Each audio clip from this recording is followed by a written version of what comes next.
Okay. And are you in the string right now? It's talking back. Can you hear me? Are you in the string right now? Okay. Oh yeah. Talking back. Can you hear me? Yeah, now I can. Okay. Now we can hear you. Are you in the string right now? Now we can hear you. Okay. All right. So, anytime you want to add people, you just click that invite. Oh, there you go. It'll show the link, and you can copy the link and email it to people. Okay. Let's see if I can hear myself. Hold on a second. Because I can hear you through the phone. I'm not hearing you. Okay. Say something. Test 1, 2. Shirley, I can hear you. I said I can hear you on my phone, but I can't hear you on a dang computer. It's really strange. I can hear you, but I can't hear you on the phone. I'm not hearing you. Okay, start. Okay. Everything else is set up. I open a YouTube page so I can hear you. Now send out the link or drop the link in the chat room. One of the two. Oh, I can drop the link in the chat room. Wow, that's too. How do I do? Okay, let's see. So invite. Hold on. Copy. That was just me. Testing. I ain't Okay.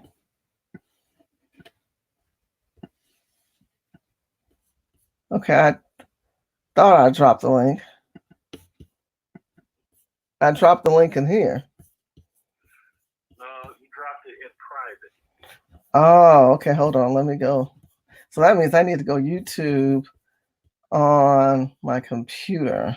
You don't have to. You can do all comments at the top. On the same, all comments on the top. I see comments. Click on comments. I see comments, banner, brand, private chat, and hold on. Okay, did it go on so everyone can see it?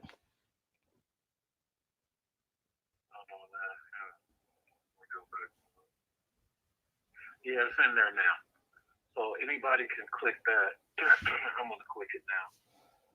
But anybody can click that, and when my face pops up, click me in just like you clicked yourself in. Okay.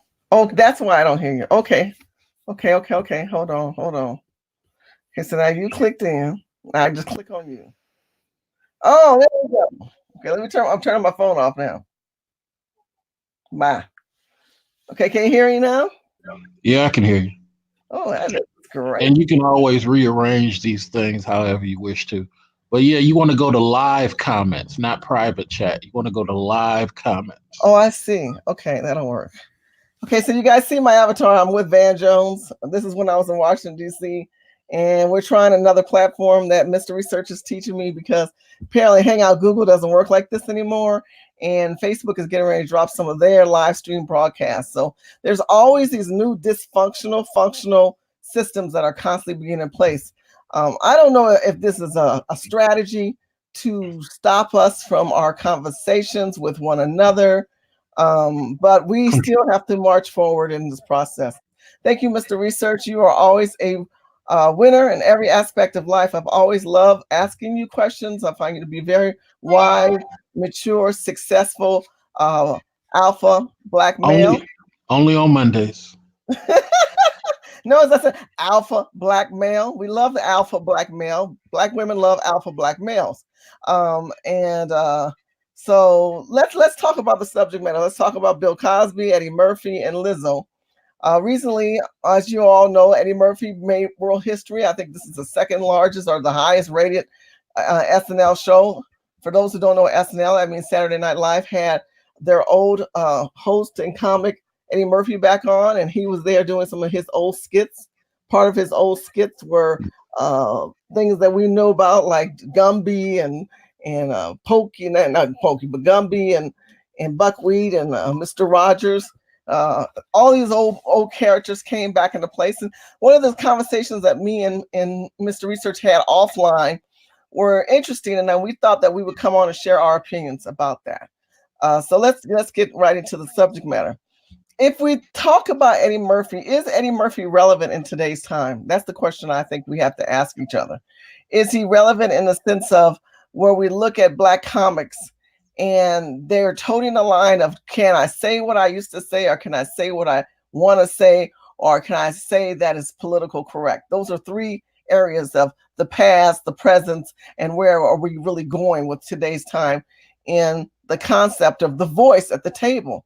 Because a Black conscious movement, the new Black media is aware of what is happening and how we are being targeted and how we are being ostracized and how we are being branded, because everybody's a brand. And our kinetics, when we talk about our kinetics and we talk about how we visually see things today in today's economy and today's world, is personified. And we as African-American people are tired of the branding and the targeting that they've done. So in saying that, tell me, and if anybody wants to come in, I've put a link so they can stream in and chime in with me and Mr. Research. Here we have Eddie Murphy fast for going back and reverting some of those past characters that the older generation, because I swear when Buckwheat came on, my son said, he did Buckwheat? This was so funny. And my son is in his mid-20s. So I'm just like, he said, Mom, he did Buckwheat? He had no clue. Because we don't talk about no Buckwheat today. Oh, dang, we don't talk about that. He barely knew Gumby. So, Mr. Research, where does this coincide today? Where does that coincide? So let's be fair and let's just say comedy people. They want to know, is it funny? So here's the thing. Is it funny or is it a jab dressed as funny? Interesting. See, if nobody's laughing, if I say Shirley's feet stink, then am I trying to get something at her expense, or am I trying to be a comedian? If I set it up, start talking about toe jam for 5 minutes, and then make some relevant thing, then come in, yeah, because when I looked at Shirley's feet, okay, that might have some correlation. Feel me? Mm-hmm. But if you just using it as ways to throw little jabs, then okay, we'll even let that ride. But when your jabs become consistent, back to back to back to back, it's no longer comedy. You just using that as an excuse if somebody catches you throwing jabs. So let's just look at it this way. Let's start with the Bill Cosby thing. He made a comment about Bill Cosby back during the Delirious days about how he felt when Bill Cosby came at him. Okay, Bill Cosby ain't said nothing about this dude since. He got an award last year. He made another Bill Cosby joke. Okay, we'll let that slide. It's really a jab because he ain't saying nothing about you, but okay. Now, here we are. You on your third Bill Cosby joke. It ain't comedy no more. At this point, it's a jab. And then we'll also talk about some of the other anti-Black comedy that he had. It just seemed like, okay, coon and black bastard, and it's a lot of black jokes. And it's like, okay, I'm with you. Can we do more jokes like the whole family setting that you did?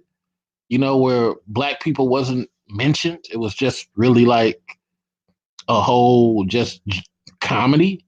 But it just seems like Homeboy just did a whole thing of, yeah, we're gonna relive how I used to get down, but everything's gonna be black, blackity, black. What happened to the white guy? The classic white guy, he pretended to be a white guy. That whole comedy skit going out and he done painted his face and all that type of stuff. What happened to that one? Oh, he didn't have permission to do that. I see. But this is coinciding parallel with kind of what Ben E is saying. Nobody's paying them to talk about Harvey Weinstein. Well, Ben E, I'm going to coincide with what Mr. Research is saying. These people of power want to still personify us. Let's get deeper into where we're at, because research is right on the money. We're our own people are talking about our own people, and all those characters are about black people. Think about that. He was paid to do characters to mock his own people. And then Eddie, when you get Eddie off camera, Eddie is the most sedity, calm, cashmere, Louis Vuitton brother you've never met, right? But when it's time for him to put buckwheat on, or put them big booties on and titties and breasts and all them personalities, he's doing all these things to get paid. But that is his whole persona. That's what he's built his career on, is if it's not mocking black people or mocking a character of a black person that we all know. The question is it relevant for today? That's my question to everybody out there. Is it going to be effective? Or are we going to sit back and say, well, he's just making a joke? Because we know these immigrants, these illegal immigrants and migrants who come to this country, I'm going to pivot a little bit, bear with me on this one, who don't understand black history and ADOS history. You're not a descendant of slaves. You don't understand how we have been oppressed for 400 years, how we have been utilized and ostracized and mocked and made fun of. Now everybody wants to be us, own our ass, own our tits, own our face. They look at this stuff saying, ooh, I'm going to start saying coon. I'm going to start saying, what else? Right. All these other things. Eddie's given permission. Right. And see, it's like just like the whole Jeopardy thing. Now, I'm not going to put that on black, but the whole Jeopardy thing, him constantly saying, ho, ho, ho, ho, get my book, ho, buy a ho, Instagram ho. Okay, brother, you could have updated that to 2019 and said thought. But does that mean you kind of not connected to nobody who could have told you that thought is another word we could use? Or, it just seemed very sloppy. And then also him getting his words right for that Black Jeopardy section. He kept stumbling and messing up, as if he was drunk or something. Yeah, I understand that. But hold on. One thing I wanted to say to Ben E, when he says nobody getting paid talking about Harvey Weinstein, hey, here's the problem, black people. We need to start paying people to crack the jokes we would prefer to hear. Where is the comedian that we paying to make some Oprah jokes about what's going on? Where's the comedian we paying to make some Eddie Murphy, Hannibal Buress type jokes? If black folks we got to stop sitting back and watching other people bankroll their image.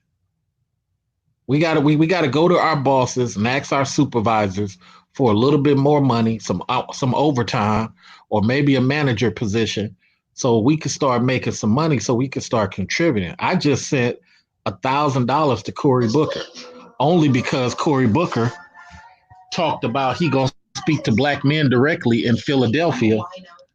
Not whether I would vote for him or not, but hey, I'm going to contribute to anybody talking about my image. Now I'm gonna back up off the mic. Willie Larson's in town. Willie, Urban Game Changers in Florida. Fight Back Media, Willie Larson. I've known him for many years.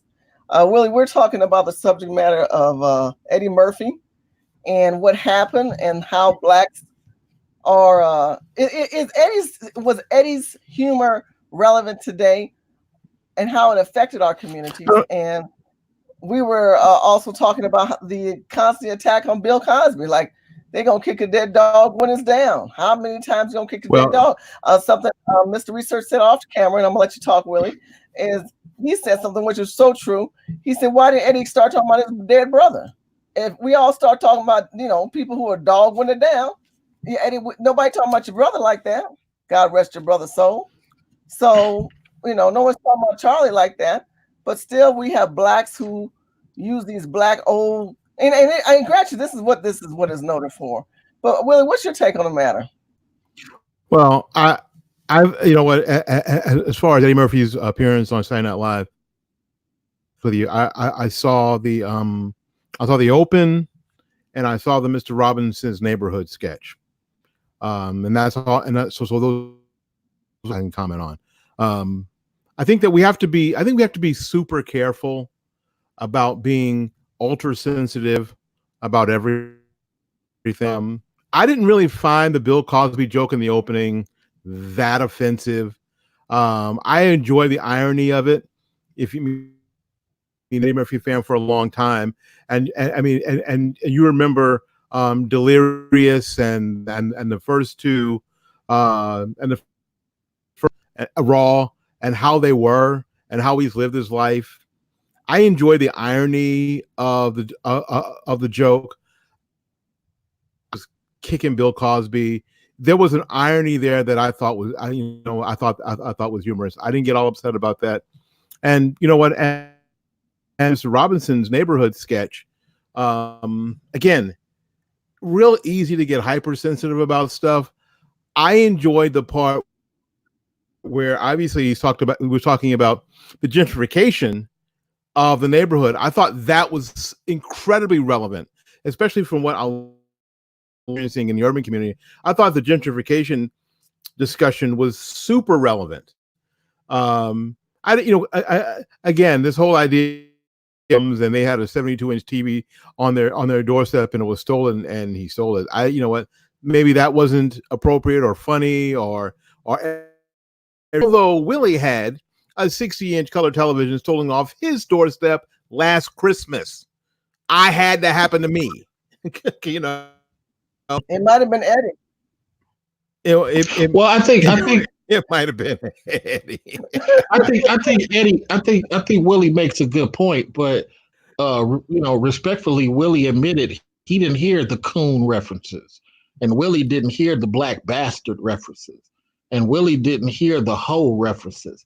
If I was to just see those two things just like Willie did, I would also make the let's not be ultra sensitive comment.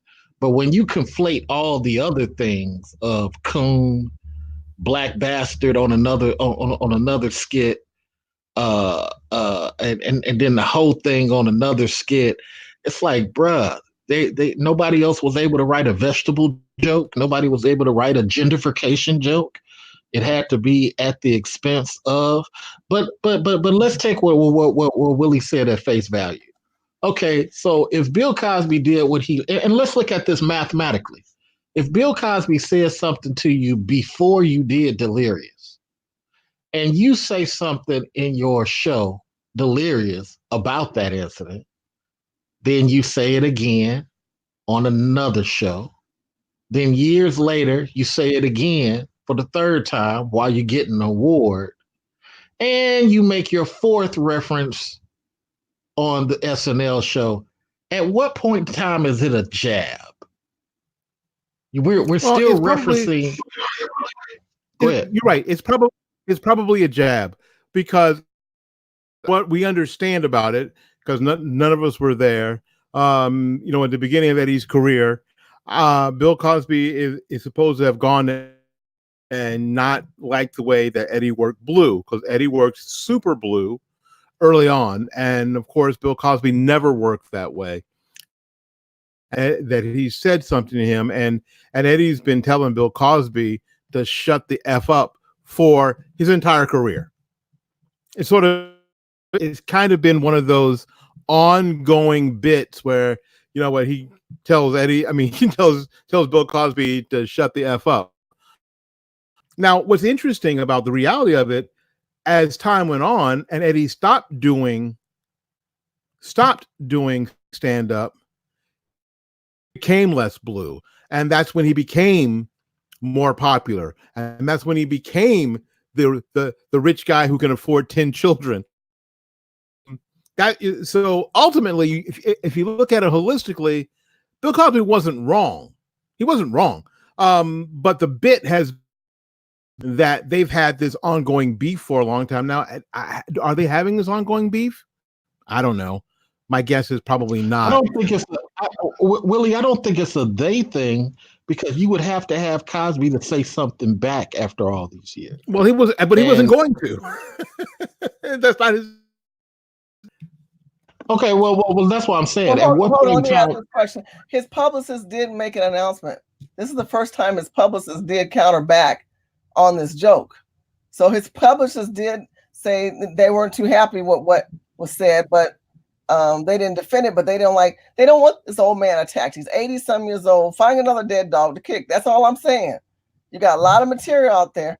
And then if you've got a loud sounding platform like Eddie Murphy has, that he was given on this show, why didn't you take the liberty to, and since politics is such a high climate right now, why didn't he take the liberty to reach out and say, what is the highest climate right now in the Black community? And that would be the ADOS people.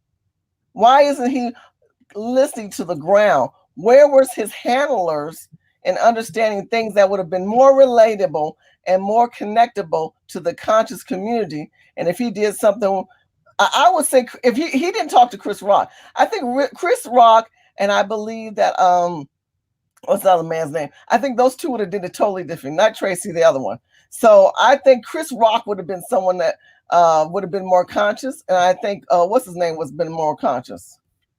But that's never. But that's never ever. And I think that this has put me in a weird spot that I'm defending. Again, I didn't see all the sketches, so I can't defend coon and hoes and bitches. I can't defend that. But from just standing the comedy and watching these guys for a long time, that's never really been Eddie. He's not been the quote woke conscious, where that has been more of Chris Rock's deal all along, and it's obviously been more of Dave Chappelle's deal. But yeah, possibly Andrew who writes in the comments that played into some of the racist stereotypes for sure, no doubt, especially about Let me ask you this question. TV. Go ahead. Let me ask you this question, Willie. Okay, so let's take the black stuff aside. Okay, let's not do the conscious. Okay. So we're doing some of his classic hits. What happened to the classic white man dressed as a white man going out to experience the world? Why did everything have to be a black? White like me? I remember that. But that's my point. But that's my point. Why did every skit have to be black, minus the family skit? Why did every skit have to be something black negative? What happened to those other skits proving your comedy point? Well, I don't know. I mean, I can't. Obviously, I'm not sitting in that room. But as I remember the White Like Me skit, where the final joke is that white people get over it because they give each other stuff. The whole at the end of it, right. The silly Negro. I remember that skit pretty well. That was a single skit and not a running thing like the running thing. Mr. Robinson's Neighborhood was a running thing, and I think that he went and did a couple of those things that had been running things. Okay, that's legit. Individual skits. You know what I'm saying?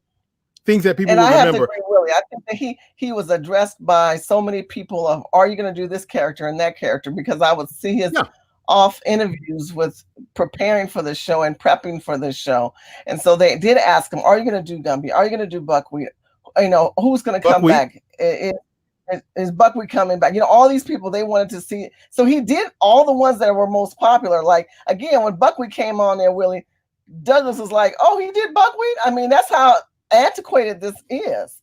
But I'm going to bring it back to what the subject matter is. Is Eddie Murphy connectable? Is he relevant? Is he anti-black? Because, I mean, this material was funny back then. Could he have made this material more current, Willie? That's what I'm getting from Mr. Research. Is this material, could have he material so it could have created more conscious thinking of, because you said this is the outcome of that? Well, you know what, Shirley, in all honesty, as I'm looking at comedy and humor, yes, there are people who do quote relevant end quote comedy, I guess, but it's super tough to do because everybody is hyper lined up on this side or that side. I think that this was sort of a less politically correct time when Saturday Night Live was, quite frankly, in its heyday, in its heyday. There's a lot of stuff, which is why I thought it was interesting that they were going to do any of those sketches, because they were not going to hit the they used to hit because of how we are now as opposed to how we were 20 years, 25 years ago. The things that we would do, the things that we thought were funny, the things that we thought were all right, have all changed. If you listen to a lot of comedians, they don't. And do you know why they don't do college campuses? Because it's too hard to do college campuses. Because everybody is too Dave Chappelle said this on his special, that audiences are almost impossible to please. He made a joke about it, but audiences are almost impossible to, especially when you start talking about humor, because you are always skewering somebody's sacred cow, and it's really tough. So it doesn't really bother me. It surprises me that he did Gumby. It shocks me that they went back and did Buckwheat. Although when Buckwheat was, that whole Buckwheat thing was 30 years ago. I'm sorry, I thought it was funny. I thought all the Buckwheat. I have no problem. I have no problem with Willie said, and I think we need to take the woke out of it, because Willie's thing is saying, hey, it's comedy, it's a reprise, it's a this and that, and I get that. There was just no upgrade.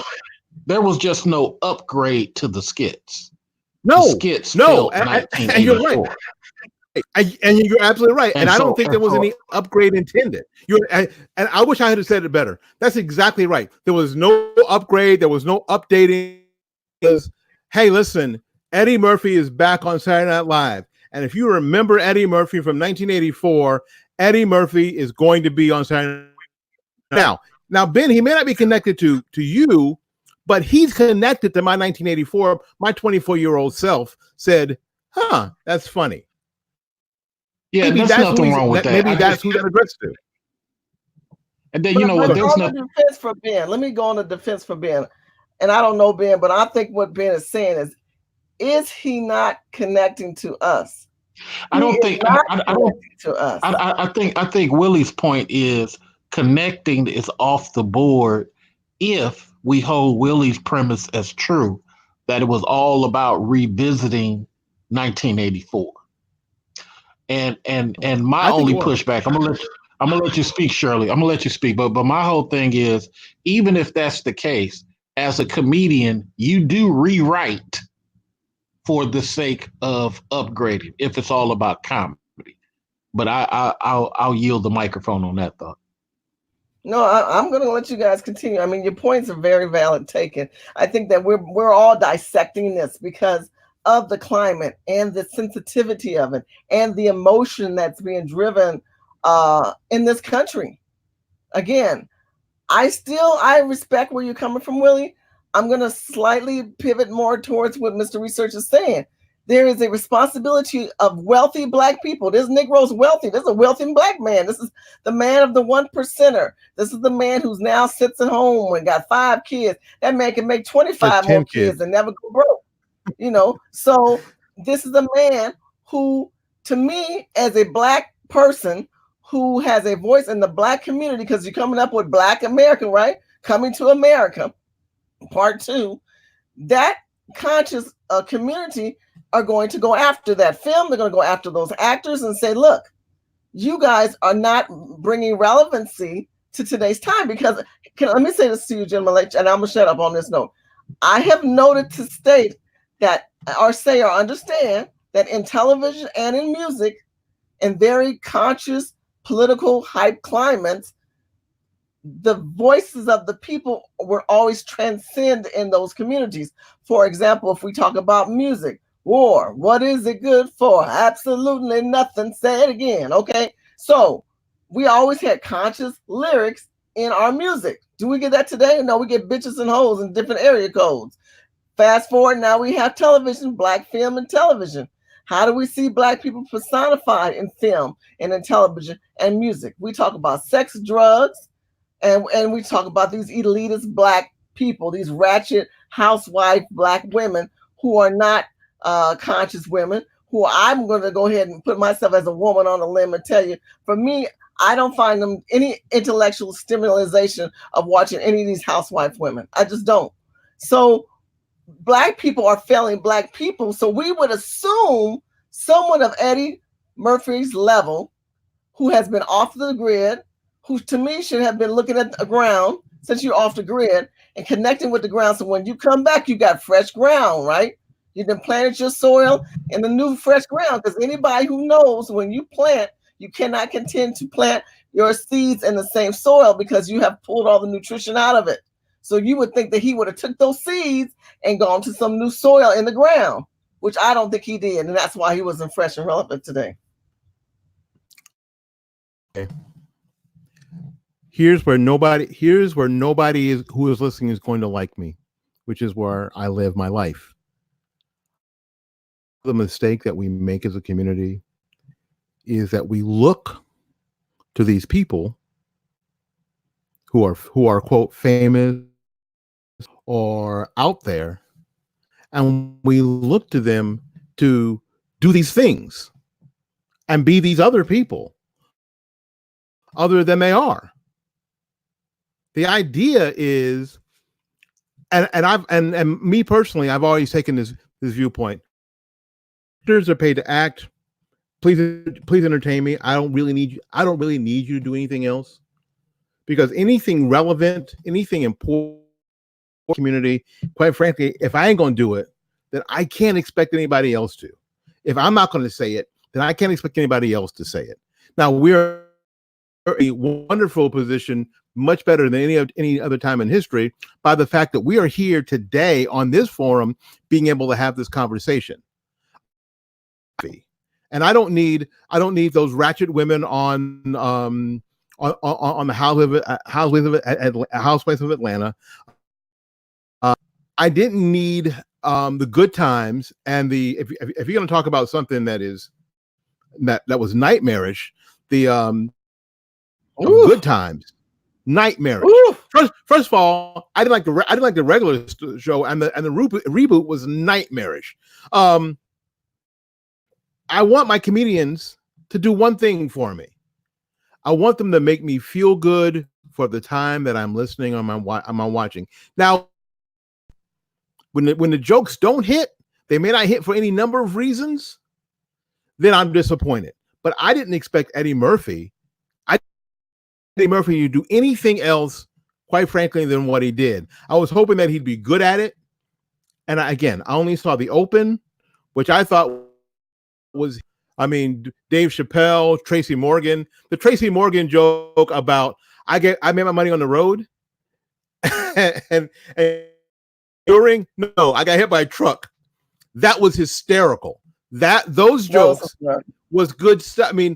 Those guys on this thought, yeah, I like that, because that's sort of the new breed. And what's really funny about that is that Eddie Murphy is kind of the old one in that group. Well, you said the name I couldn't think of earlier. When you say Dave Chappelle and you think of Chris Rock, though. Dave Chappelle and Chris Rock, we are more relevant. Have made a living of talking about things that are new and relevant. That's been their deal all along. Right. Eddie Murphy's deal. So I didn't expect him to try to become Chris Rock. I understand that, but if Eddie's going to try to come back, then why can't you do like Mr. Research just said? You have to cross platforms, new, relevant, connectable things, like the family. Trying to come back. I don't think. I think he's made a movie, I think he's made a movie, and he's pushing Coming to America. The boy got 10 kids to feed. But this idea, you see, but my deal is this idea that suddenly he's going to be this conscious, woke kind of person. I don't think that the Eddie Murphy fan is expecting that. Maybe I'm wrong. I've been wrong once. It was 1983. It was a Tuesday. But I don't think. But I'm going to Lizzo. I appreciate you saying, Willie. I really do. I appreciate what you're saying, but I just don't think that I think Eddie Murphy is going. I mean, even when Eddie was white hot, so to speak, Eddie wasn't doing the stuff that live in his stand-up. Eddie was raw and blue in his stand-up, where he was not on Saturday Night Live. So I think we'll see more. That we'll see a lot more of Eddie's sort of maturity as a father, as an adult. Sort of Cosby grew up during his stand-up. Bill Cosby used to talk about his childhood early on in his stand-up, and then at the end, he was talking about being a grandfather. He was talking about common things like going to the dentist office in the Himself concert, where he sat in a chair, the whole thing. Willie. So I'm thinking that the same thing is going to happen to Eddie Murphy as he matures. You think black millennials will sit back and hear about the people talking about their grandkids? I mean, well, he's not in a political. He's not talking to millennials. He's not talking to millennials because not the people who are going to ingest his comedy. Millennials first of all, millennials get way too much credit and they get way too much blame. So not everybody has to talk to them. Mr. Research, where you at? Referee us, bro. Help us out. Tell me what's your take on that matter. So I don't think he's talking to them anymore because he doesn't have to, because his experiences, because Eddie is more of a experiential storytelling meeting that goes back to people like Red Fox, people like Richard Pryor. Richard Pryor didn't tell jokes. Richard Pryor told stories. And those stories, as his career went on, they matured too. And they matured with his audience, people who are his age. Because again, you write a book about things you know about. So now Eddie's got different experiences, and he's not a millennial. And I respect that. All I'm saying is he relevant to keep? Okay, let's put millennials aside. Not to nobody's relevant to everybody. Shirley, it's not possible. You can your group of people that you talk to. You can't be relevant to everybody, and he may not be relevant to a 22-year-old black kid from LA. But you can't get everybody. It's not possible. Are we being cast aside and replaced? That's my question. That's the question that's been asked right now. Are we being cast aside? No one's being cast aside. But you can't talk to everybody. No, I don't think anybody's being cast aside. I think you just can't talk to every time. There's nothing you can do. You can't do a comedy routine that appeals, especially comedy, that appeals to everybody. Comedy is a lot more difficult than tragedy and drama, a lot more difficult, because again, it's only going to be experiential, and comedy in its nature is it just is. So there isn't any way that Eddie Murphy or Chris Rock or Dave Chappelle or Tracy Morgan or Keenan or Kira Davis can talk to everybody. They're only going to be able to talk to a certain group of people who enjoy their content. With Willie Lawson and Paul Swanson only talks to a niche group of people. There's no way that everybody is listening and going, you know what? That's a good point. That's not reality. Let me pivot a little bit from you. Let's talk about branding, especially with Lizzo, because Lizzo's in the title. We haven't really been addressing the whole Lizzo situation. Oh my God, whatever. With Lizzo, it's interesting the pairing of Lizzo and Eddie, because controversy. Black controversy, Black personified. How I always think that there's some strategy in all of this, and even though you said it's just marginalized, it's a certain audience that they're going for. I think that the world is always looking. And that Hollywood and entertainment set the tone for, or they do set the tone for how we are being looked upon, right? How we should be personified. You're in LA. I'm in flyover country. Okay, we look at Lizzo. We're talking about your country. We're talking about LA. We're talking about Lizzo right now. We're talking about Lizzo, who was his co-host, who was dancing on the show, and the one who's been having her assets out there. What's your take on the Black? And now you're a man, so I can tell you a woman's perspective, because women have been talking about it all over. Where do we have the rights to discuss the issue of how Black women should be personified? How far do we go? Well, Because she's pushing the envelopes. well, here's the deal. My libertarian side comes out and says, I don't give a damn what she does. I don't really care because it doesn't affect. Don't care. I mean, if I had my druthers, would I say, pull up your skirt and at courtside at the LA Lakers game? No, please don't do that. But you know what? It doesn't affect me. I mean, this we take these issues and we raise them to a level of importance that they never really deserve. They really, you know what about Lizzo is that she plays flute. I think that's cool. But other than that, I don't care about the stunts because they're all stunts. And you're right. It's all built. It's all built for the gram. It's all built to get attention. It's all built to get notoriety. And so I just can't. I won't address it that gives it any real importance, like it has any influence in my life or has any influence in anybody's life that I know, because actually it's a Hollywood star or starlet or whatever they're calling him nowadays. And people have been doing it for years in all sorts of ways and all sorts of fashions. And this is just more of the same thing. Do so people start talking about you. Okay. And people are doing this forever. It's not new. I just pushed. If any of you guys in the chat room want to come on and chime in this conversation with Willie and Mr. Research, I don't know where Mr. Research go. Mr. Research, are you still there? He probably got out because he mad at me. No, he probably left. I know. I think he stepped away. He'll be back. But Fireside Chat said Lizzo is an embarrassment to Detroit, Michigan. I'm going to side a little bit different from you, Willie. I'm going to go back and talk about the black woman, being a full-figure woman myself, where I'm hearing on the streets and from people. You ain't people are getting a little bolder. Live. You ain't nowhere near as big as Lizzo. Really. You ain't nowhere near as big as Lizzo. Ever. You ain't never been that big. Well, black people are on the streets. Not black people, but people on the streets not respecting a full-figure sister. And she's saying she wants respect, but then she's hoish. I mean, it's just crazy. It's like she's coming out dressed in this manner, saying she's young and she's free. But where would we have respect for ourselves? See, again, if we're going to talk about the conscious black people and we're going to allow Hollywood and we're going to allow saying, well, it's Hollywood, it's Eddie, it's the it's is the problem for me. This is the problem I have, the it's. You don't have the right to determine it.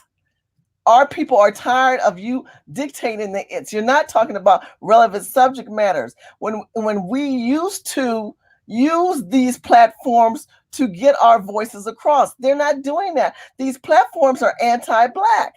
They're anti-American black. They don't care about black Americans. Look, even with the black actors, they don't hire anti-ADOS. They don't hire anti-black, black Americans. They're hiring British actors who speak English the way we speak it. They say it's improper, whatever. The way we speak English to get jobs to learn only that they're not American. So again, this is what they did then. This is, it was there. It's just that it really, that's the problem I'm having. That's the problem. So if you're going to continue to give that platform the control and the narrative of the black community, when do we put our hand and say, get me off this damn roller coaster? Get me off this treadmill. I want to get out the hamster cage. I want my hand is up. I went off because I don't agree with it. That's the point. But the problem is that we allow these platforms to dictate anything. And that's always been the problem, that we allow that somehow that there's anybody that allows it, that we and we do it at every level, especially in entertainment and sports, that like somehow Michael Jordan, a role model for our kids, that Kobe Bryant was supposed to be a role model for our kids, that Michael Vick at some model for our kids, that Bill Cosby was supposed to be a role model for our dads, that Eddie Murphy is supposed to be, and we can go on and on about who was supposed to be a role model, who was supposed to be taking a lead in our community, and that we assign that task to somebody else, and we assign that task to a machine. I don't think there's assignments. That we assign that task to a machine. Go ahead. That doesn't have our best interest at heart. And so what we have to stop doing is doing that.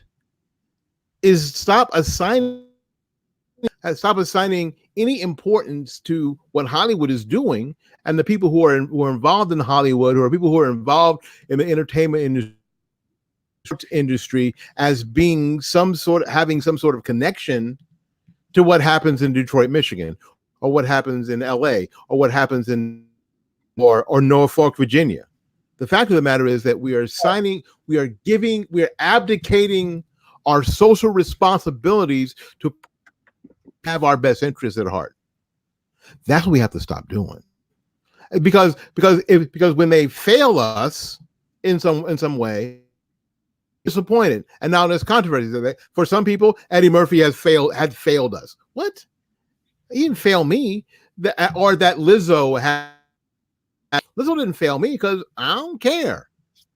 I don't care. Me personally, married to a full-figured Black woman who would never do anything like that. Willie, Ben. I know. Ben E just said it. You're right. Benny is right. Entertainment is supposed to figure. So thus, how do we assign any value to what they say or do? They're not our voices. They're not, and that's my point all along. Ben E is right. I don't think we're coming at this the same way, but that's my point. So when they were in the Black community about something that one of these entertainers, Lizzo, Eddie Murphy has done, Bill Cosby have done, that somehow we, Tiger Woods, we take that on somehow. Why? Why do we do? See, that's that part of me. Why? That's funny. Then why do we take why so much importance to it? I thought what Lizzo did on the court at the LA Lakers game was class and crass. Okay, if you ask me about it, and that's really the only thing I have to say. Now, I can't attach that to anything else. I can't idea that she feels that she's empowered and not a bad about. I don't care. You know, there wasn't in that venue. That wasn't the place, as far as I'm concerned. But then you know what they tell me? They tell me, okay, Boomer, like whatever. What you say? Writes in the chat, I'm tired of the media using sellout Negroes to speak for everybody. Black people like Jay-Z and Beyonce.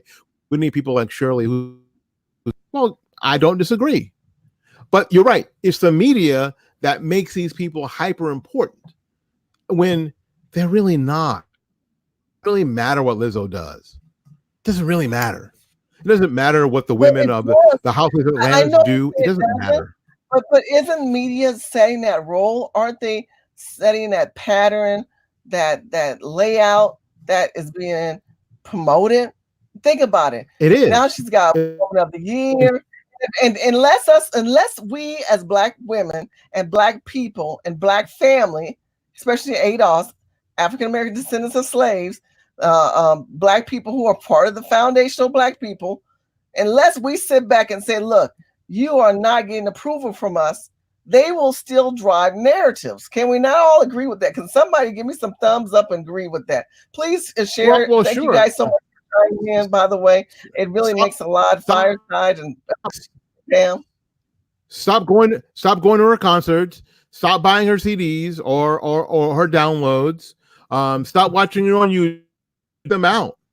Just stop it. Because what these people, the lifeblood of what they need is attention. That is really the current of today is attention.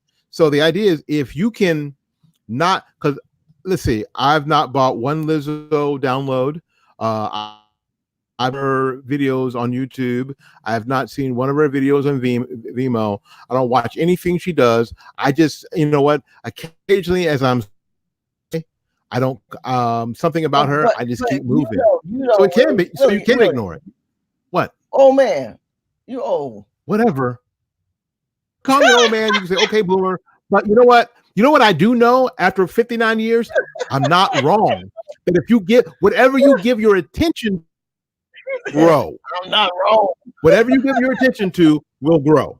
So the idea is that if you starve these people of attention, then eventually, because the only reason they exist is because we give them attention. It's there and them and the it factor that are being driven on us. Look what Fireside Chat said. We can't ignore it, and she's right on the money. We trying to. If we say we, I mean, why not ignore it? But the why say, you ignore it? Why can't you not ignore it? Why can't we just not? Why can't we do exactly what I did all day long, Shirley? I didn't talk about Lizzo or think about Lizzo one time today. I didn't think about Chris Rock today. I didn't think about Eddie Murphy today. I didn't. I thought about what I had to do today. Why can't we just live our lives vicariously through other people? And that's our own personal situation. We can. We just Willie, don't. I'm gonna answer your question. We don't want to. Willie, we don't want to. Willie, I'm gonna answer your question because they don't want us to let it go. We can't ignore it. F them.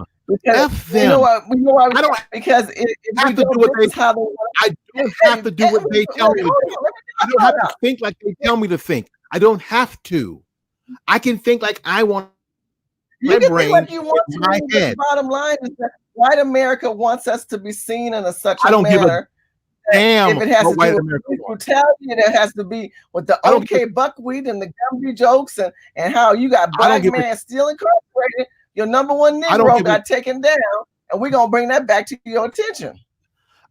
I don't give a damn what white America wants me to think. Part of our problem, my view, is that we always care too much. People think. We always care too much about what other people think and how other people view, quote, us. Well, if we're going to look to politicians to carry the voice of the people, the last tell me we why need to look to politicians. Talk to entertainers and sports. That's I trust you more than any politician in the country.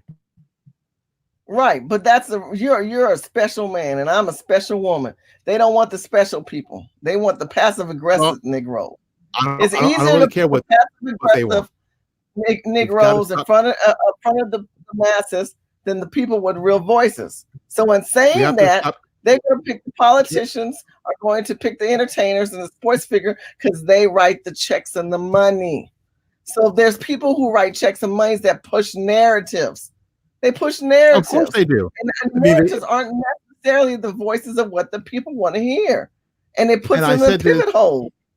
Well, I said this forever. My first real interview was with a guy named Andrew Breitbart. And Andrew said to me, whoever controls the narrative controls the conversation.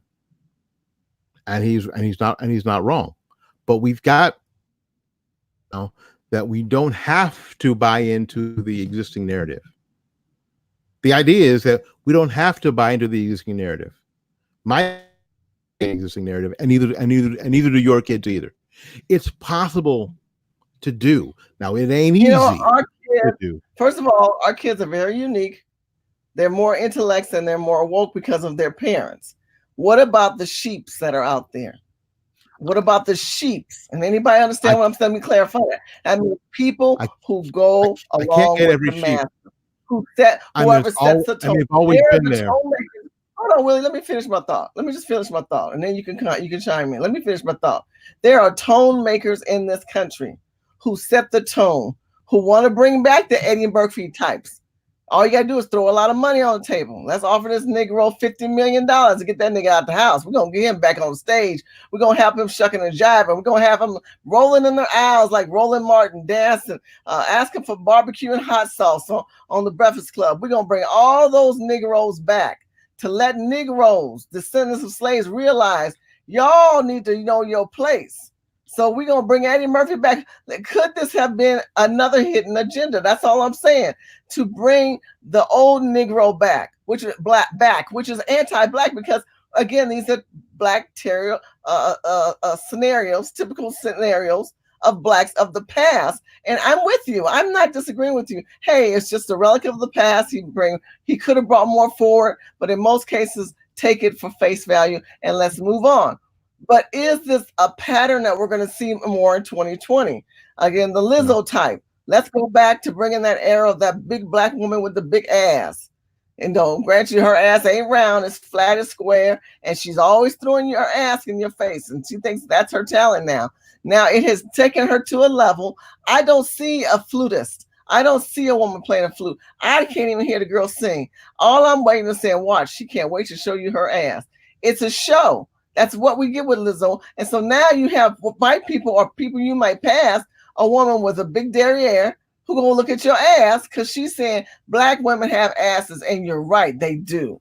So now, in saying all of that, is this not a road that we find of we're going full circles backwards to kind of say, wake up, Negro, this is your place that you need to be.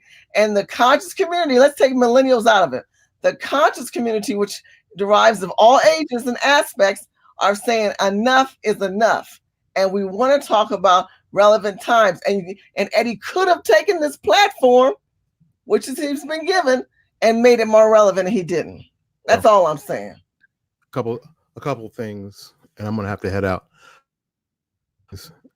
We have to do a couple of things. We have to stop telling people what to do with their platform. We have to stop telling people what to do. Because it's their platform. They built it. They did the work. They went through to get to that level. I didn't. And I got to stop crawling up on their platform and telling them this is what you should do. This is what you should say. These are the concerns that you should have. You should have the very concerns I do, because very few people have the very concerns I do. First of all, Shirley, I'll let you talk for a half hour. So do that. I don't do this, and that's the first thing. So I'm not mad at Eddie for doing what he did. I'm not mad at Lizzo for doing what she did. But I ain't mad. It's whatever. Now, do I think that this is some master plan by white people to this place? I don't think so. I don't think so, because I can only be put in a place where my own psyche take me. You understand?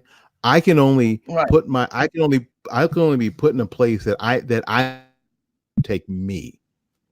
No matter what my job is, no matter what my social status, financial status is, only put me in a place where I am willing to go.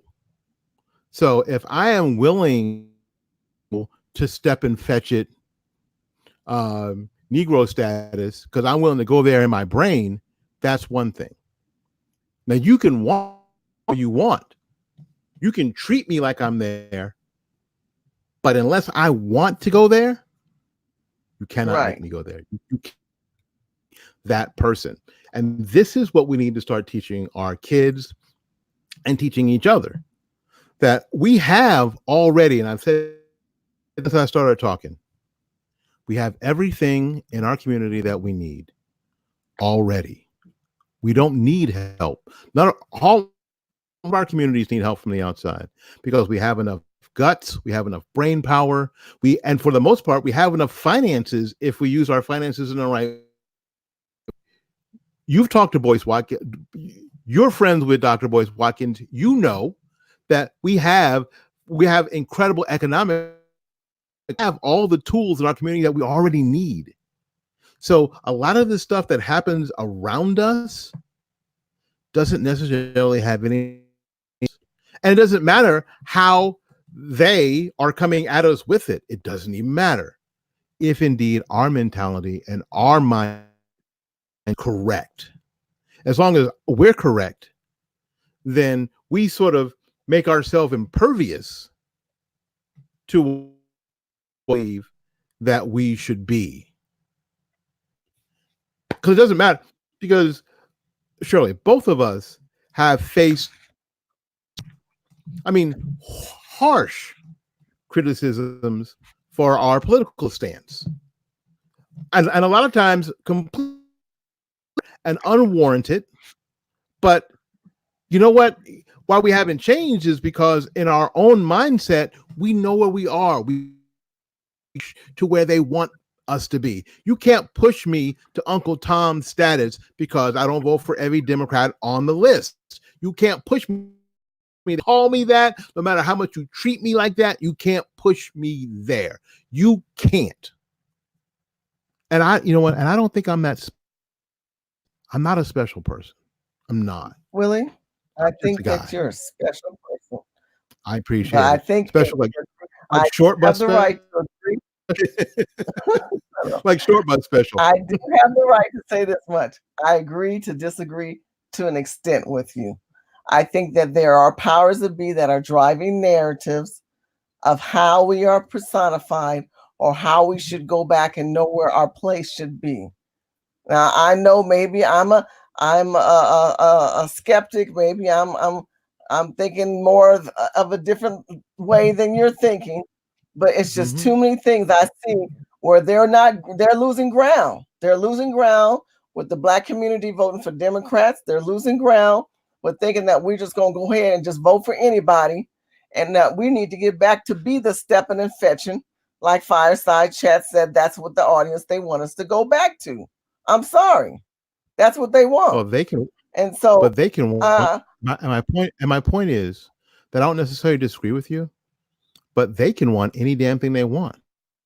People in hell want ice water, but none's coming. So it doesn't really matter. And I think that's the key. I'm trying to. The problem. The problem is that these people, that if all this stuff is true, then what's your solution? Okay, so you've diagnosed that I've got a broken arm. That's great. But what is your solution? The solution is the long-term solution is that we have to self insulate from that narrative and what quote they want. We have to stop first of all what they want and doing what we need to do to insulate our communities. I think that we're doing that. Really, there are people out now in the conscious community that they're all out there. Mr. Research is out there. I'm out there. You're out there. Afro Synergy News is out there. Phil from the Advice Shows is out there. Miss Vicky Diller from A Nubian Queen. Dr. Boyce Watkins. Yvette Cornell. I mean, there's many of us having platforms that we agree or disagree with each other, but we do have alternatives. And the alternatives are now the leaders in the voice of the community. So in saying that, that's all I'm saying is that Eddie, Bill Murphy, as well as Lizzo, they need to take a notebook. This is why Cardi B gets pissed at a lot of the bloggers and the YouTubers like Lovely T and Chronicles and Tisha K. They get mad because these women called them out on their bullshit. So all I'm saying is this. I respectfully disagree with you, okay? And I respectfully disagree with you because of the narratives have always been changed. And you know, we talked about the narratives changing. Does it affect us to some degree? It absolutely does. As a Black woman, I go down the street, I don't need no white man thinking I'm gonna have my thong out so he can look at my ass, or some Black man. I mean, Lizzo is a poor, trashy example of Black women today. And if Black women like myself and others out there who agree with me, I know there's women out here on this chat room who agree with me, allow that platform not to be retaliated against or spoken against, then it will never understand its repercussions and responsibilities. Now, we could ignore all of this. It's easy to say, just ignore. We don't live in a world where people ignore. We just don't. If anything, it's driven and pushed in our face on a daily basis. And that is too bad. That is too bad. Is that we're like that everything around us has some sort of effect. And that's been part of the problem forever. The idea is that certain things I'm going to worry about ever in life. They don't have anything to do with me. I train my students like this. Almost all of them could repeat this. if they're not talking about you, they're not talking to you, because you have Well, to look, know who Lizzo is the you are. world's biggest mammy. Look at he says the world. Lizzo was the world's biggest mammy. So we take the word mammy, we take the word cool, words we ain't heard in a while. That just got promoted again on national television. Like Mr. Research said, you didn't watch all of the shows that Saturday Night Live put out, I but didn't when he watch did it. Gumby, he said Because cool. When basically, he I said stopped watching cool, Saturday Night Live. I forgot I forgot all about it. So again, I had ignored it. so I'd but ignored the it world because didn't because all the because it numbers that wasn't did relevant to me. watch. That hasn't been relevant to me in 15 years. It hasn't been funny in Okay, but 15. let's look at the numbers, Willie. So you know what I do? Let's get out of Willie I world. watch Let's get out college of Willie football from the world. West Coast. Willie, can we get out of your Yes, world it for is. just a moment, sir? Just a moment. No, And let's because just my talk world about is the world world. that you ought to be. No, if you Yeah, did but it like everybody I don't did want to it, be in your people world. would be I, would move I, forward. I We think would be that we moving have forward, I think you and circling the I dream. think there's a responsibility for your feeling, Willie. I think there's a responsibility where you're failing and I'm failing and not getting enough of the message. And there's people who are like us, of how there's an irresponsibility to continue to give these other willy-nilly, mammy, coonish, anti-black platforms to be elevated, because I think they're trying to correct us. They don't like the retaliation. They don't like the fact that Black Americans are being more conscious in their actions politically and socially, and counting for responsibility on police brutality as well as reparations. These are the conversations we want to talk about. This platform where they didn't even kind of evert to that. That's all I'm saying. They could have taken that platform and tweaked it a little bit, but they failed to do that. Well, they could have, but they to, because it's not really in their purview. Okay, but it's in my purview, so I guess it's up to me. Now look what he said. He said just because you ignore something doesn't make it go away.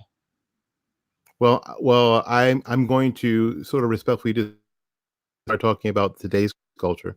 The I follow a dude named Gary Vaynerchuk, and he said something I thought was pretty important. The currency of today is attention. The currency today is attention. No, Eddie is not the boss. Not the boss of me. The idea is that a lot of these folks just want the attention. The reason why Housewives of the Potomac or Housewives of Orange County and all these shows have any sort of popularity is because they're all dumpster fires, and they get a lot, and the people get a lot of attention. There isn't anything for any kid, and I mentioned all of the houses. Not all of them star Black people, but the formula is the same. It's about attention, which is why you see Lizzo and you see all these other people on Instagram, on Snapchat, on all these other social, because it's about the attention. Now, what we find, we've got people who are just Instagram famous. Now, a lot of people, if you're not an Instagram person, you're thinking, what? It's the truth, because they've managed to get attention, and their lives are over when they stop getting attention. Their careers, quote unquote, are over when they stop getting attention. Because with attention comes money. And that's always been the case. This is why advertising firms exist. Advertising firms exist to stop paying attention to it. They'll sell something else. Willie, we cannot stop paying because it gives us endorsements. Now you can speak out against stuff that you don't. You can speak out a bunch about stuff that you don't like, and that's fine. But the amount of time and attention paid to these two particular things, I think, is out of step and out of place with their importance. I think that some of the stuff is just out of place. And why? And Ben, why don't black people own networks? Well, didn't what's his face Byron buy some network, some Comcast or something? Yeah. So the idea is, but he didn't Yeah. buy it as Yeah. black. He bought it as a capitalist. He bought it as an opportunity to promote his platform. I mean, look what Fireside Chat is saying. This lame Well, he stream, bought she it- used the term mainstream media, is using Oh, Lizzo. yeah. I think Lizzo was taking advantage of what's being put before her, and the lamestream media loves characters, and they love to characterize us. And Always it's fine if you have that side. Hold on, Willie, I haven't talked for a while. It's fine to have that side if you want to have that side, but we have the right to speak up against it. We have a right to say, you know what, this is not a good look for black women, and black women all are not like this. I think if you're going to have a yin, you need a yang, and the only yang is going to come to the table if we all do say something against it. If we all sit back and become sitting ducks and say, well, you know what, I'm not paying any attention to it, that's when you get sniped. That's when you get sniped. That's all I've got a former student who's in her mid-20s, black young lady. And I don't want to talk about people's physical appearance, really. I don't want to get in that too much. Just suffice to say that this young lady's physical appearance is very much similar to Lizzo. And she's a young lady was my student for a long time, who loves everything about Lizzo. Everything about her. Everything. So it isn't like I don't understand. Student also understands, this lady also understands that. You said ignore. That was your word. You kept saying ignore. I think people understand. You said ignore. That's a different word than understand, Willie. The idea is that that I think that we get put off the track trail by paying way too much attention to things that ultimately don't matter. That ultimately don't have any. Are we as leaders or voices of community responsible as parents, as adults, as black adults responsible to say, hey, pull your pants up, put some panties on, bitch, put some pants on. Ain't nobody want to see no thong with no flat ass all spread out to the side like jelly on a piece of bread. Everybody want to see all that stuff. They don't want to see all that stuff, Willie. They don't want to see it. So for us, ignore it. Is that why Kobe took his kids out? On bread, I can't ignore it. I know you can't. I can though. I can. I can ignore it. I can go on to something important. I can go on to something that I think is more positive. And I think that's where we have to. That's really where we have to be. I think. But are you positive? Idiots, Willie? Are we going to allow idiots to set the tone? And that's the problem, though. The problem is, and this is what I said, that we allow these people in sports and entertainment to be the role models for our kids, and you know who should be the role model for our kids? We should be the role model for our kids, and we abdicate, and we continue to abdicate that responsibility. Should we ignore the moral decline values in this country because of these kind of platforms being elevated? No, we can't ignore. I'm just saying, I respectfully agree, but I disagree with you. I think that if we don't at least I want the record to be known. Why did I create this video? Because I believe that these platforms need to be exposed, and that we as Black people have to be conscious that we don't just fall on the sword. Now, we're going to see in the days to come and the months to come, where is Eddie going with this? We know Eddie's got a movie coming out. We know a couple movies coming out. We also know that Eddie's going to be touring again.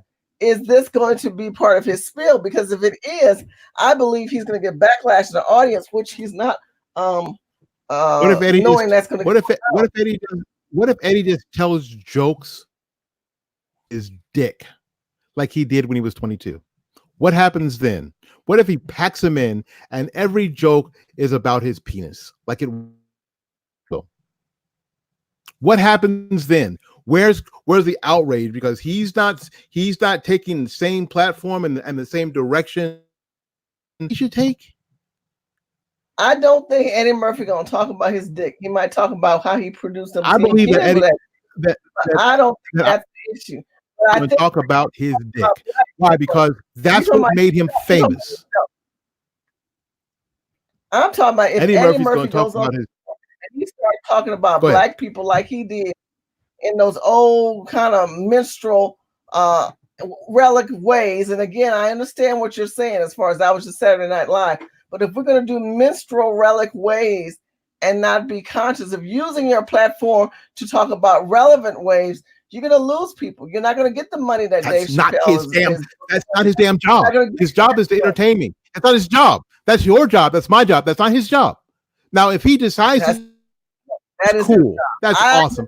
But that's not his job. I'm not going to put that on him because I don't want anybody putting something on me that may not be it's not my job. Dave Chappelle made it his job. These other black comics are being in the political climate that we're in as black leaders, as black comedy leaders. You shouldn't be conscious of black people's pain and ignore the pain of the homelessness, the illegal immigration. You should ignore the black pain and not use that comic in your scenario. And if you don't, that means you're not relevant, bro. You ain't relevant. So if you're not going to talk about the pain of the people, because what he was talking back then was the pain of the people. Mr. Rogers in the poor neighborhood, that skit was to deal with the pain of poverty. When we talk about Gumby, being a Jewish old bitter man, that was the pain of the Jewish black man at that time. So if you're going to be relevant, stay within your genre. It don't make it political how you may say it, but I'm sorry. If the brother doesn't relate to today's pain, he's going to get a backlash from the people. You watch and see. Well, you know what? And it just goes back to the very same thing that I talked about a half hour ago, that the hypersensitivity is killing humor, because the idea is that if I write a sketch, I can't talk about what I want to talk about. No, I got to talk about what you want to talk about. And that's that's never really been the case. When you look at the humor and genius of someone like Richard Pryor, now Richard Pryor stopped doing some of the characters. He stopped doing Mudbone, but you know why? Do you know? I do, because I've been a purveyor of comedy, and I listen to those guys when they weren't being funny. And he had gone to Africa and he didn't see any niggers. He saw people working in the bank. He saw restaurants. He saw people who were professors of universities and president of universities. So he stopped on his own using the word nigger in his, and thus characters like Redbone had to go. He made a lot of money with Redbone. He's a comedian. He's not a civil rights activist. This idea that we all have to be activists is problematical. It's super. I love this type of stuff. Because, you know. Why? Where you come from? Why do you love this kind of stuff? Have you been on the toilet? Or did you have to pick the longest dump you done ever had in your life? What nigga? No. Where you been now? Hey man, if you had the Papa Deuce, that's your business, man. No, I love this type. I love this type of stuff because, see, a joke is a joke is a joke, and I understand Willie's point. Well, boy, if I was to make these same jokes about somebody from Israel, it wouldn't be a joke then. If I was to make these same jokes, it'd be anti-Semitic sometimes. Gay people, right? Well, you know, that's the new law. They're part of the civil rights. Because Trump signed them into the civil rights thing. So let's not say nothing before we get Shirley conversation. Before we get Shirley show shut down, and Shirley gets a fine. But I just find it funny, about the whole thing with it being problematic and stuff. It's like, I guess my whole thing is, and I was going to say this earlier, that's why we got to stick together a little bit better. Because people for so many years, it's okay when we make these jokes when we make these references about Willie and his family. But as soon as Willie does it, now, hold on, Willie. Hold on. That's not funny. Well, why is it not funny? It's the exact same joke. I just put Jew boy on it. What's the difference? Willie, you're being a little bit too. Hold on. Wasn't you the same person last week when I was saying blackity black black? It was all good. Now that I put Jew boy on the same joke, it's not. Next thing you know, No, CNN reporting. you see, Comedian Willie. well, you got that I listen to Jewish comedians tear down Jewish people all the time. It's been part of forever. So no, I'm okay with people tearing people down, but when we make references about like I said, you didn't see the whole show, so it's hard telling you. But go ahead, Willie.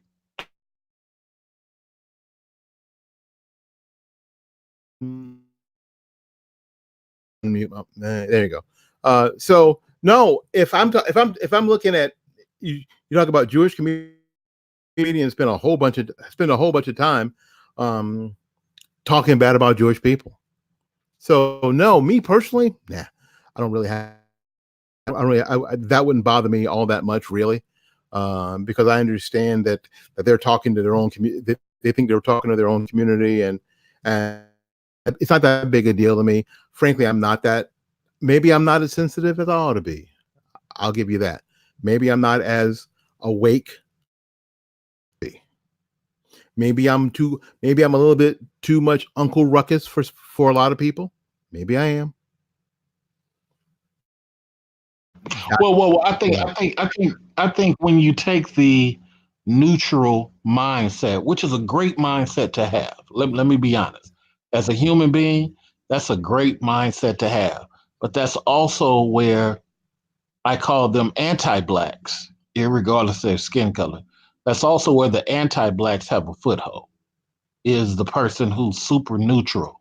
Because what the anti-blacks will do, they'll use that neutral position when it fits them. It's kind of like, and I'm a conservative, but it's kind of like how people are going against conservatism now to prove what point? Well, to prove the image of whatever their reasoning is. Okay, well, I thought we were all about not spending and not, oh no, this 1.4 trillion bill is fine. Okay, now it's okay.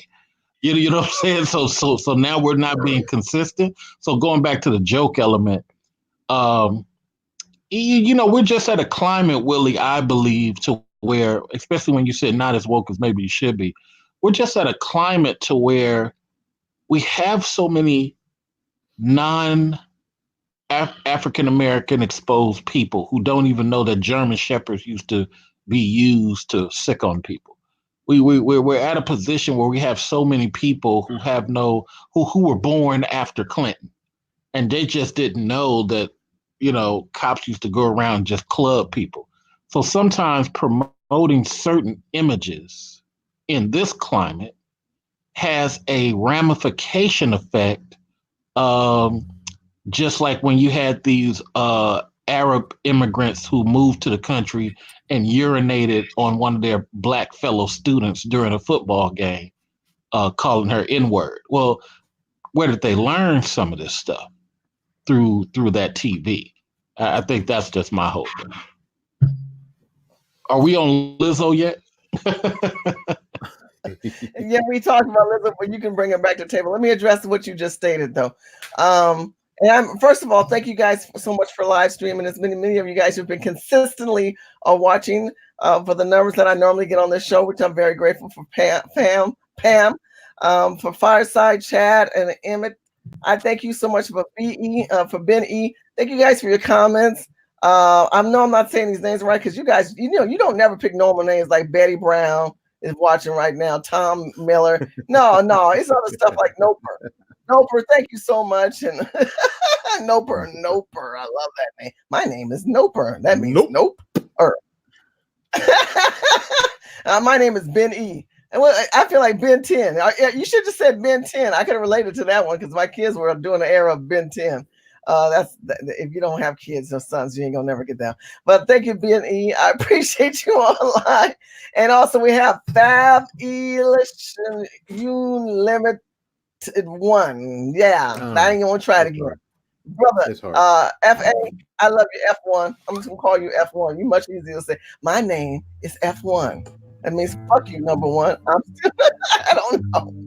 Anyway, I know you guys have been chatting and watching, and I appreciate it. And let me say this: both of these men are alpha, intelligent, confident brothers. That we don't always agree. And me and Willie have been together for my God, since Rock of Ages. 800. Go back 800 to the Game Changers. Me and Willie both wrote for the Washington Times and out of Washington, D.C., Community Digital News, and we wrote for them for a long time, and then they took that whole platform down, and our writings got poofed into the cyber world, where we both were very angry about, but that's a whole nother conversation. They're in the bit bucket. And then Mr. Research is this bright chocolate piece of luscious man. You can smather on some good crepes and just have some good loving with. I mean, that's a nice piece of chocolate. I think he's feeling a little bit objectified at this point, Shirley. My God. Can I just finish? I gave you some praise.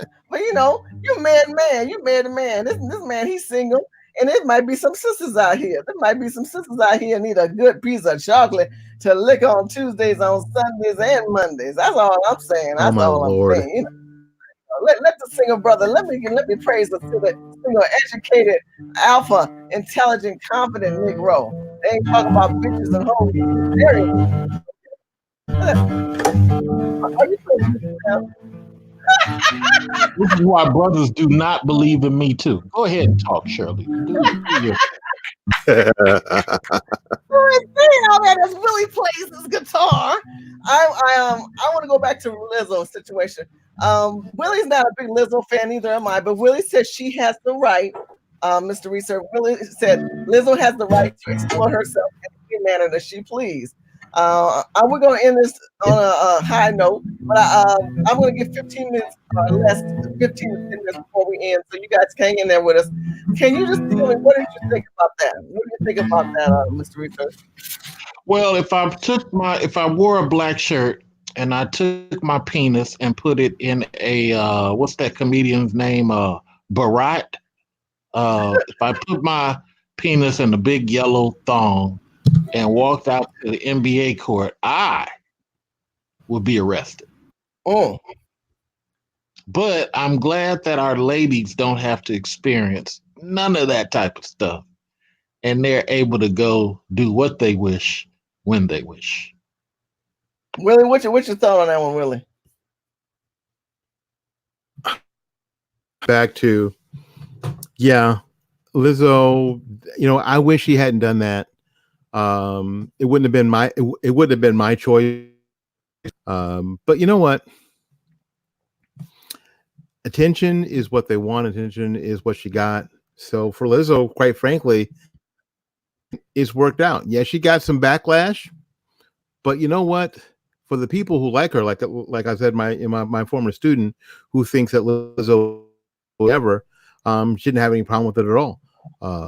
But the people who don't consume her content, like me, it doesn't matter.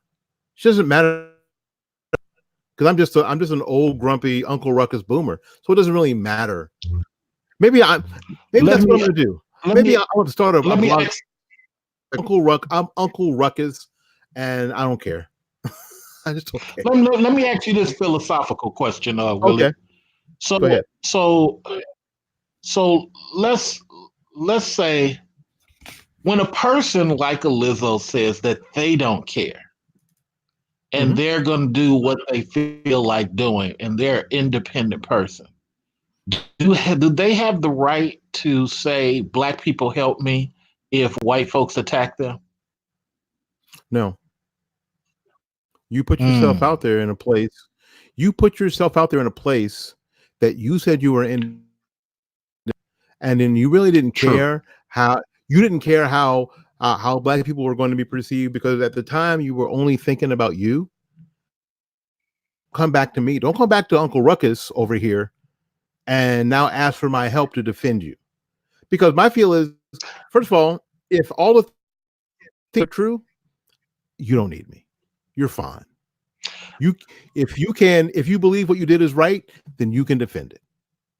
Good. And you know what? I'm glad you said that, because in this society, we have people trying to have it both ways. Uh-huh.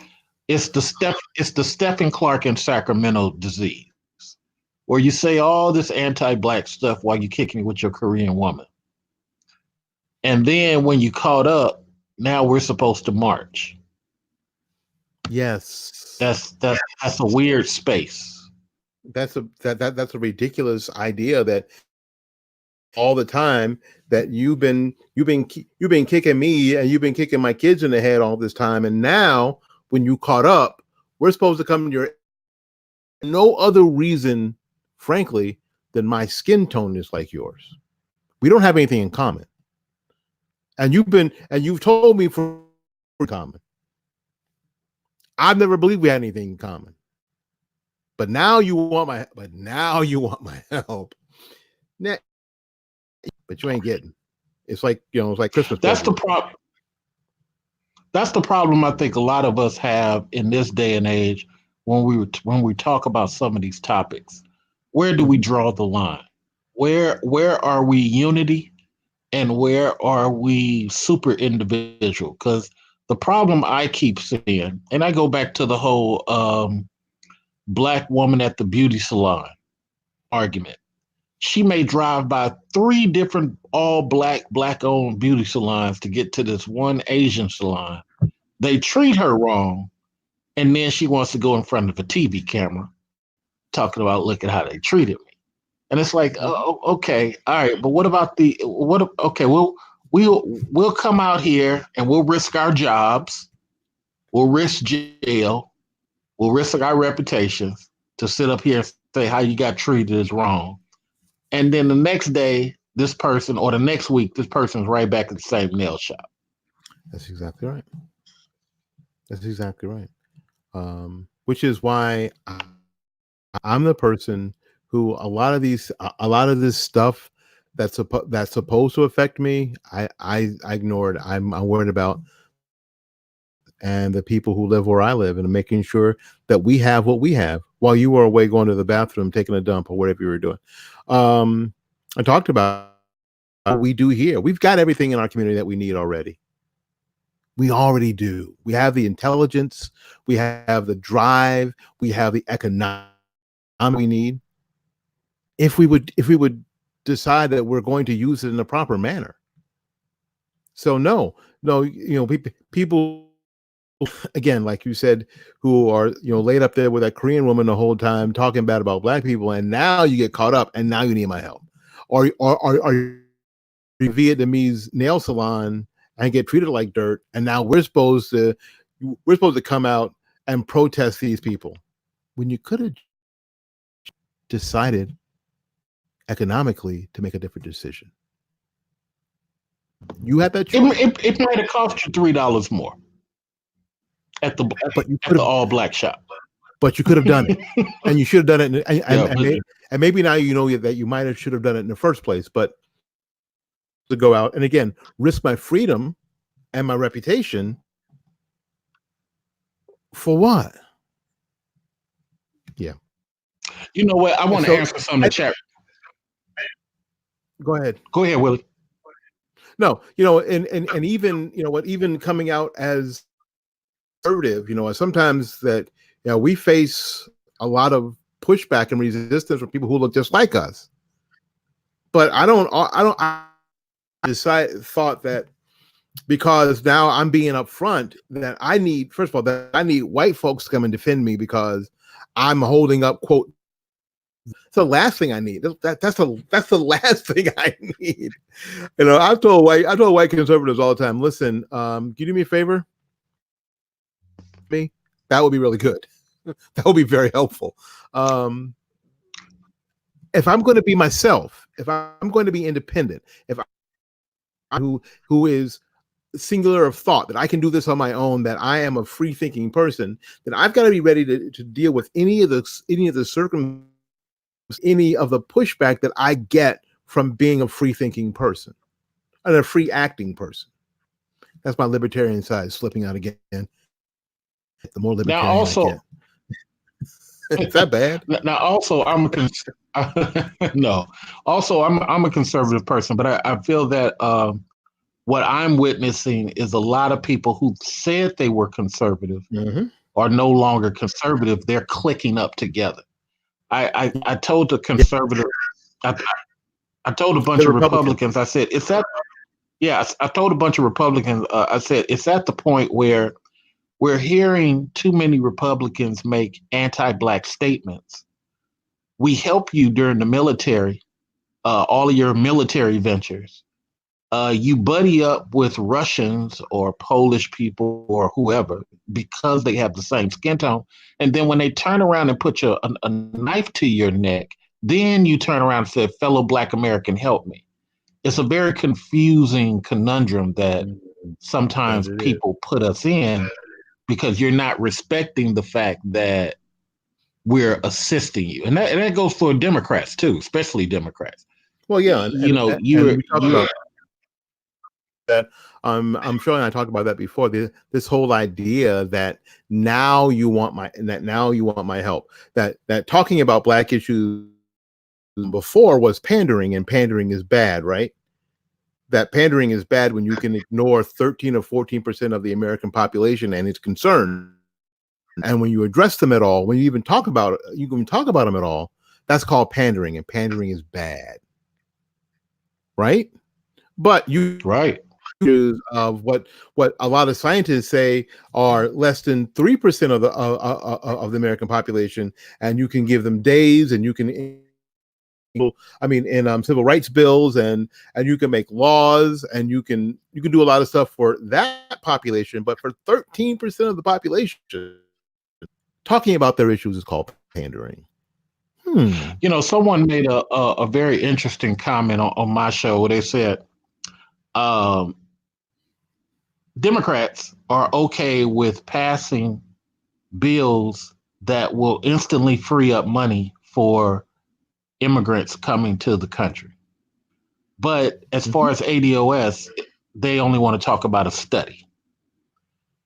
Then I point out to a bunch of anti-ADOS people, I say, well, you do realize Italians got reparations. Technically, we still give reparation to Polish people living in Israel right now because of what Hitler did. We do that every year. We ain't do none of that stuff to those Polish people, but for whatever reason, we cut them a check every year since Britain put them over there in Palestine.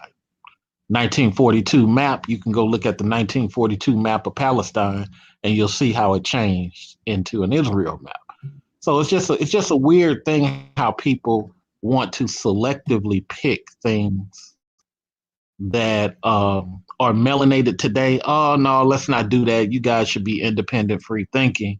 And then 2-4 years later, hey, isn't it great how we're helping these Russian people and blah blah blah? Wait a minute, hold on. What are we doing?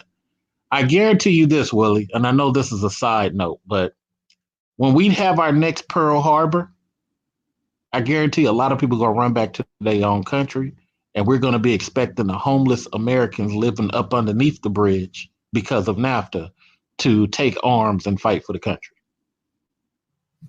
That is a very interesting perspective, and I have to partly agree with you. I say partly, I might have to say definitely agree with you, because when we talk about the priorities of minority issues in this country, and for them and ourselves not to be conscious of usury and how you take the civil rights that was allotted, and because of the descendants of slaves, the foundational Black people, because of those rulings and those laws and those new added amendments and adjustments to the Constitution were in place, everybody has piled on. And the people piled on like crabs in the barrel. The crabs at the top who piled on top of us are getting the reparations, are getting the benefits.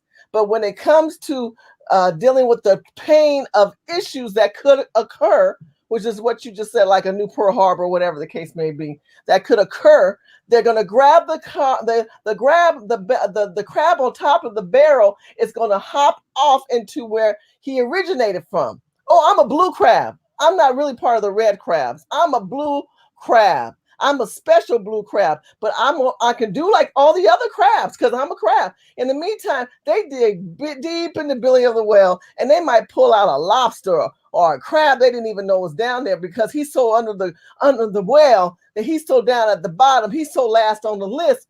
That's all we got to grab. We got to grab back to that to fix America. And then what do we get in that? See, if we do not ask for something, we will get nothing. If you have no agenda, you have no platform, you have no voice, you don't move as a unit. Black women attack black men. Black men attack black women. The emasculated black man, the homosexual gay black man, in every aspect of television, film, and children's storylines are black boys and black girls that are now playing that gender sex change role. And we who have true solid voices and integrity don't speak up to the table. What do you think is going to come from that but a new revolution, a new transformation of America?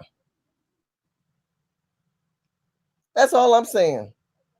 That's all I'm saying. I totally agree. You know, here's the thing that I look at all this going from Eddie to Lizzo and everything else. We have to stop these self-inflicted wounds on the image of people with melanated skin.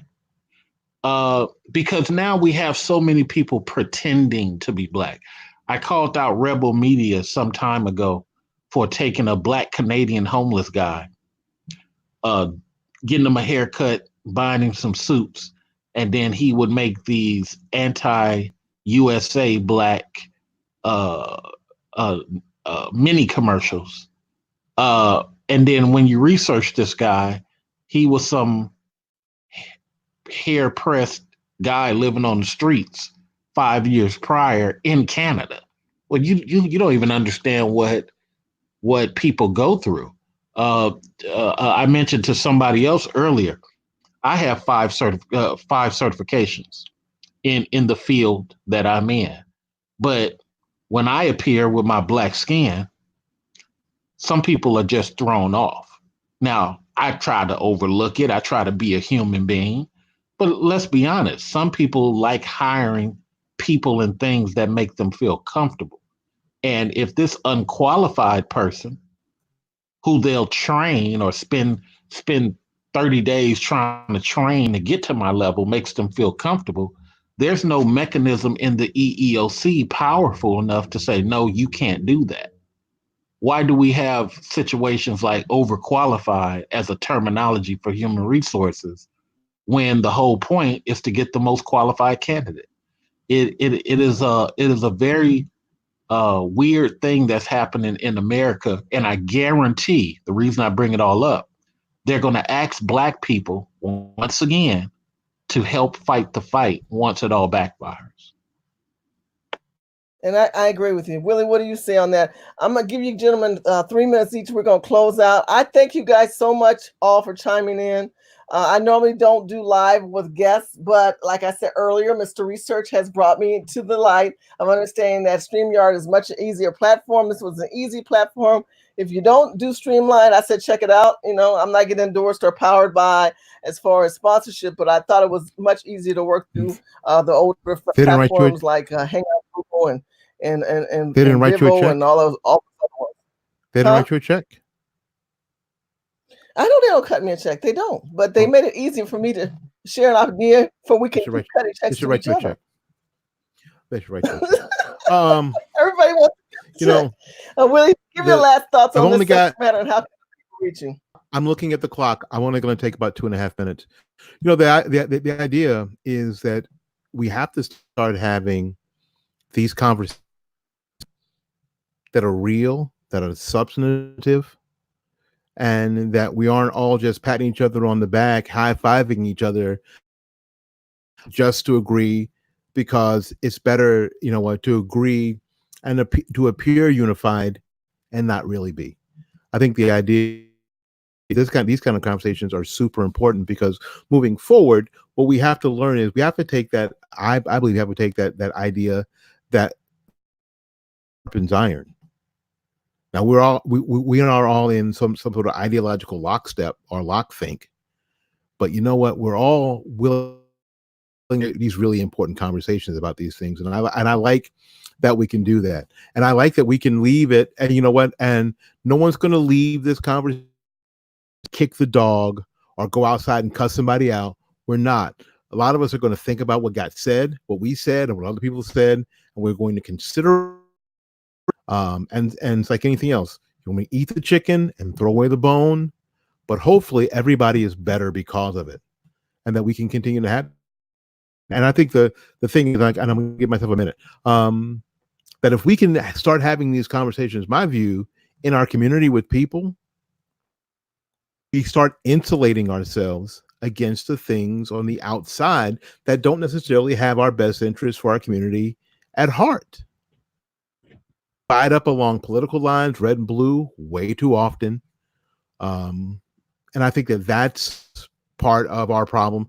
I think that we express ourselves economically in our community. And I think, like like Richard said, that sometimes we self socially, and so that we don't succeed.